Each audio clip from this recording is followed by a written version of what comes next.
Presten mucha atención, yo voy a analizar algunos conceptos, enseñanzas que expresa Daniel Habib en algunas de sus entrevistas que para mí son muy peligrosas porque transmiten una idea alejada, distanciada del cristianismo. ¿Y por qué esto es peligroso? Bueno, porque precisamente este personaje lo siguen miles de jóvenes cristianos que lo consideran como una especie de referente de espiritualidad balanceada. Él no es fanático, él no es religioso, él es un cristiano que tiene relevancia por lo que dice y no se fanatiza, y por lo tanto ha encontrado que muchas personas, incluso fuera del cristianismo, lo sigan por ese tipo de lenguaje que él maneja. Vamos a ver lo que él piensa de Dios, de Jesucristo, de las religiones, en algunos cortes que yo voy a analizar y que voy a poner los enlaces en la caja de descripción para que tengan claro que yo no estoy sacando nada de contexto.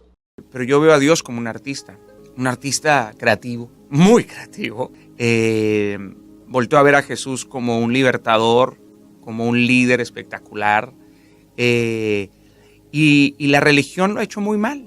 La religiosidad, no la religión, la religiosidad lo ha hecho muy mal. Se convierten en separatistas, en divisionarios absolutos. Yo quiero detenerlo aquí porque una de las cosas que me preocupa de Daniel Habib es cómo él ha presentado a Jesucristo en algunas entrevistas. Sí soy confrontativo, por supuesto, con los sistemas que considero que son obsoletos, ¿no? Que ya no se puede hablar de Dios como se hablaba hace 30 años, porque ese mundo ya no existe. Creo que la iglesia tendría que ser el lugar más creativo del mundo. Y aparte no es algo que yo me inventé, es algo que Cristo dejó muy claro, siendo revolucionario, libertador, confrontativo, utilizando el sentido del humor. Pero cuando llega el momento de llegar a la convicción, es cuando ves que Jesús ha sido el mejor líder que ha pisado esta tierra.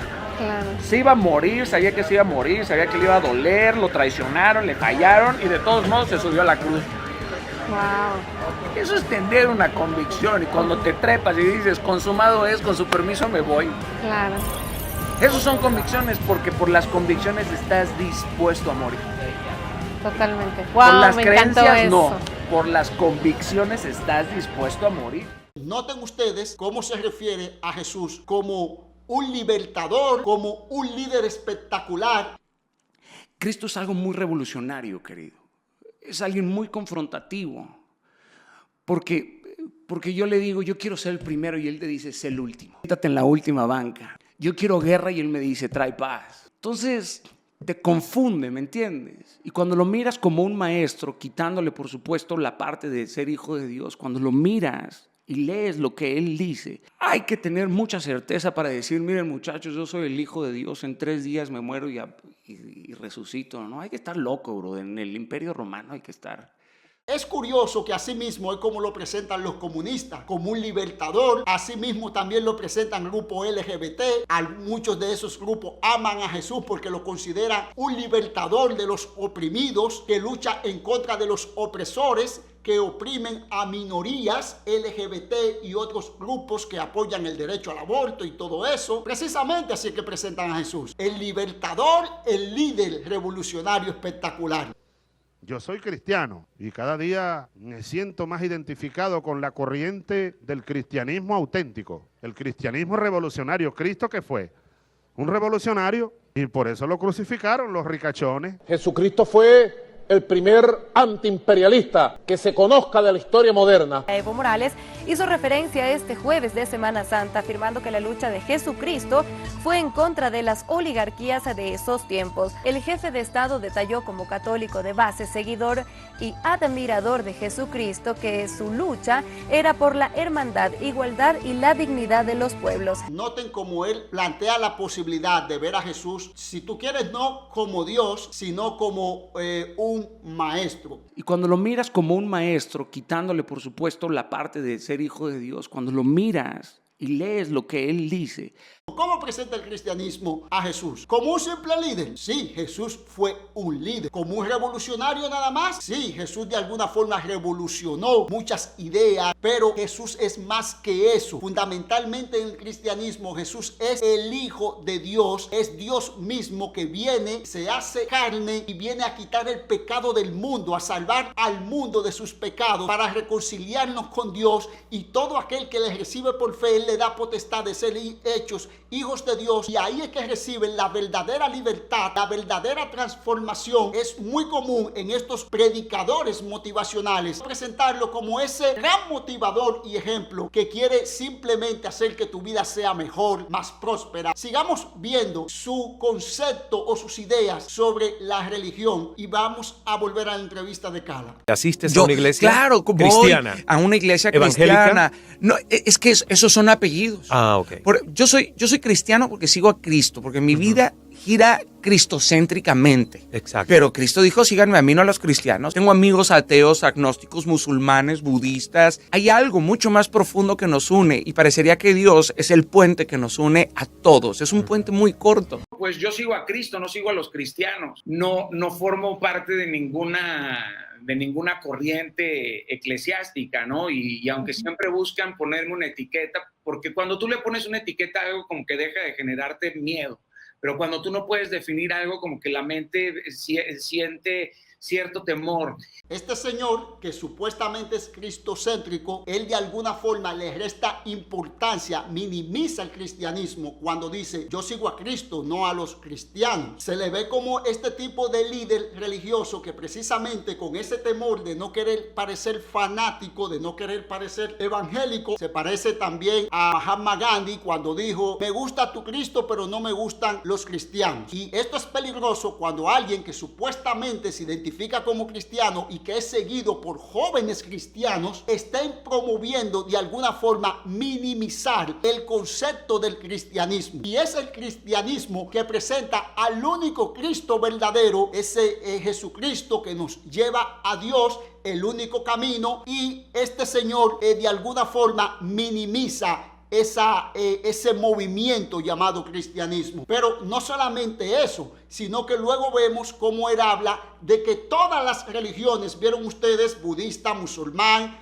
ateo, todas de alguna forma tienen el mismo puente que es Dios. Tengo amigos ateos, agnósticos, musulmanes, budistas. Hay algo mucho más profundo que nos une y parecería que Dios es el puente que nos une a todos. Eso es otra mentira grave, y que lo diga un tipo que es considerado referencia cristiana y espiritual por jóvenes cristianos. Quiero hacer énfasis en eso porque eso es parte de la crisis que estamos viviendo hoy. Que este tarado, porque no encuentro otra forma de decirlo, diga que todas las religiones tienen a Dios como el mismo puente, es una mentira del mismo diablo, porque todas las religiones que no enseñen a Cristo como el único puente, como el único camino, no están construyendo puentes, al contrario, están creando un abismo hacia el infierno para muchos. Entonces es preocupante cuando de alguna forma él busca similitud, comunión con los conceptos de otras religiones falsas y con el cristianismo. Pero veamos más adelante lo que él sigue diciendo, porque esto no se queda ahí. Tú pasas por el estoicismo, por el nihilismo contemporáneo, por supuesto, el relativismo, etcétera, etcétera. Desde el panteísmo o desde el agnosticismo o desde el ateísmo. La variación que tiene en el caso de Jesucristo con todos los demás seres que se les consideran, por supuesto, supremos, ¿no? Mahoma, Buda, etcétera, es la relación que tiene Cristo con la muerte. Es la enorme diferencia, o sea, el propósito de la muerte y su resurrección. Y ese es el inciso que lo modifica absolutamente todo, pero me queda claro y me apasiona porque al fin y al cabo tú y yo estamos en la misma búsqueda, pero vamos en canales completamente diferentes. Yo no sé, en algún momento vayamos a hacer una convergencia, ¿no? Aquí estamos viendo nueva vez ese mismo concepto donde él se empeña en buscar factores comunes del cristianismo con todas las religiones. Ahora lo que está diciendo es que la única diferencia que el cristianismo pudiera tener con todas las demás religiones es que Jesucristo resucitó, y partiendo de eso, oigan como él dice luego, dice, al final tú y yo estamos, o las personas que están en esas religiones o están en otro tipo de creencia, están en la misma búsqueda, solo con caminos diferentes, solo con formas diferentes de llegar. Su lenguaje es buscar una especie de pluralismo religioso, donde yo no quiero aparentar que tengo la verdad exclusiva sobre Dios, sino que quiero presentarme con esta humildad religiosa peligrosa, dándote a ti la posibilidad de que aunque estés en una religión falsa, también tú puedas entender que tú también estás en la verdad, solamente que tenemos caminos diferentes de llegar a esa verdad. Hay que tener mucho cuidado con este tipo de lenguaje y este tipo de enseñanza, porque esto lo que refleja son falsas enseñanzas disfrazadas de espiritualidad, mezclándola con conceptos del cristianismo. Yo quiero que ustedes entiendan que un falso profeta no siempre está abiertamente hablando como falso, sino que en muchos casos utiliza lenguaje, elementos del cristianismo para ocultar su enseñanza falsa. Y eso es lo que estamos viendo aquí. De hecho, ese mismo Cala, que lo vimos en la entrevista, también hace eso, que mezcla verdades del cristianismo con meditación trascendental, que ustedes luego verán en un video que estoy preparando sobre eso. Ahora, ¿por qué yo digo que es peligroso que este tipo de personas lo estén considerando como un referente? El mismo Daniel Javid de alguna forma nos responde eso. Creo que uno es la Biblia de la gente que no la lee. De alguna forma él está diciendo, yo como referente para mucho de espiritualidad, de lo que es ser cristiano, puedo ser una Biblia para aquellos que tienen apatía, desinterés por la palabra de Dios. ¿Ustedes creen que escuchándolo a él estuvieran más claros, tuvieran una mejor iluminación, mejor comprensión sobre verdades bíblicas de quién es Dios y de quién es Jesús o el cristianismo? Yo entiendo que no. De hecho, en ese podcast que yo estoy presentando, que dura casi 3 horas, ese señor ni siquiera sabe definir quién es Dios. Miren este tipo de cosas, miren. ¿Cómo fue tu acercamiento a Dios? He visto que no, he visto que has dicho que no eres religioso, pero sí eres cristiano. Soy cristiano. O sea, ¿cómo fue ese acercamiento? ¿Cuándo nació? ¿En qué momento en tu vida te empezaste a acercar? Ha sido un proceso de toda mi vida y sigue ese proceso. Dios para mí es más una pregunta que una respuesta. Entonces, ¿a qué te refieres con eso? Hay preguntas, por supuesto, que no tienen respuesta y las sigo buscando ahí. No sabe definir quién es Dios. Dios es más una pregunta que una respuesta. Es decir, si usted está buscando a Dios, Dios en sí mismo no sería el camino, porque Dios no te va a responder nada, ya que Él en sí mismo lo que te crea es más incertidumbre, ya que es más una pregunta que una respuesta. Una persona que supuestamente sea creyente y domine aunque sea 2 versículos bíblicos, no puede responder de una forma tan estúpida como este señor. Pero sigan escuchando. Y yo no doy conferencias con la intención de evangelizar absolutamente a nadie. Hay gente que me pregunta, oye, yo quiero saber del Dios que tú sigues. Y bueno, estaré encantado de responder esas preguntas, pero mi intención, por supuesto, no es evangelizarlos. Para mí, el contexto, por supuesto, de la iglesia no es un edificio, sino es la comunidad, es la eclesia, es la edificación entre los individuos, ¿no? Con la intención de siempre estar creciendo. No sabe responder quién es Dios, que no busca evangelizar, es decir, no busca enseñar quién es Dios, quién es Cristo. Si le preguntan, él estaría encantado de responder. Luego hace una definición de la iglesia donde simplemente lo deja en relación de amor o de afecto entre personas, cuando una definición de la iglesia no se puede dar si no es mencionando esencialmente a Jesucristo como cabeza y la iglesia como cuerpo. Entonces, ¿para qué tú haces video hablando sobre Dios? ¿Para qué tú te la das tanto creyendo que tú tienes una fórmula de espiritualidad? ¿Qué es lo que tú tienes de cristocéntrico si tú no sabes ni siquiera responder quién es Dios, ni tampoco busca enseñar a otros la verdad sobre quién es Dios? Vamos a ver un último corte para que ustedes vean cuál es la forma tan vaga, ambigua, sin sentido que este señor responde, que es considerado una vez más un referente para muchos jóvenes cristianos. Digo, tú siendo una persona racional, ¿cómo lidias con ese salto de fe? O sea, con la fe que involucra en creer en algo que no ves. Pero es que tú creerías en un Dios que ves.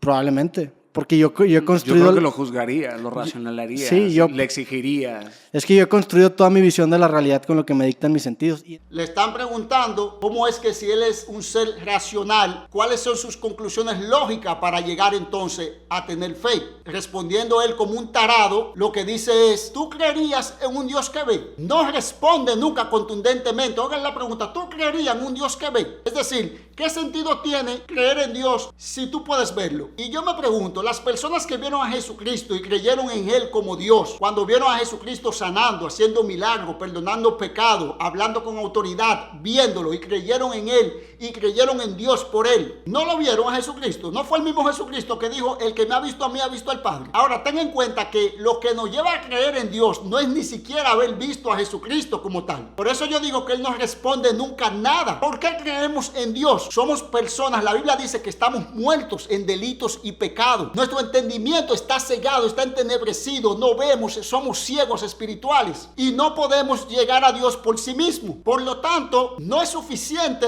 con no ver a Dios para tener fe, pero tampoco es suficiente con ver a Dios para tener fe y creer en Él como Salvador. Por eso es que el Evangelio predica, Cristo nos da vida con el poder de la palabra del Evangelio, la regeneración del Espíritu Santo nos resucita espiritualmente y nos lleva, nos da vida, nos da un nuevo nacimiento para que podamos creer en Dios, para que tengamos certeza de quién es Dios. Pero este señor en ningún momento, nada de lo que le preguntan sobre Dios, sobre la fe, religión, Jesucristo, nunca puede dar un concepto bíblico fundamental que pueda esclarecer las mentes de tantas personas ciegas que lo siguen. Yo lo dejo ahí, aparecerán algunos en los comentarios diciendo que yo estoy juzgando, que yo estoy criticando. No me sorprenderían que sean fanáticos ciegos de ese señor. Lo que sí yo estoy diciendo es que tenemos que tener cuidado, los jóvenes cristianos, a quienes están siguiendo, porque esto refleja una crisis del cristianismo,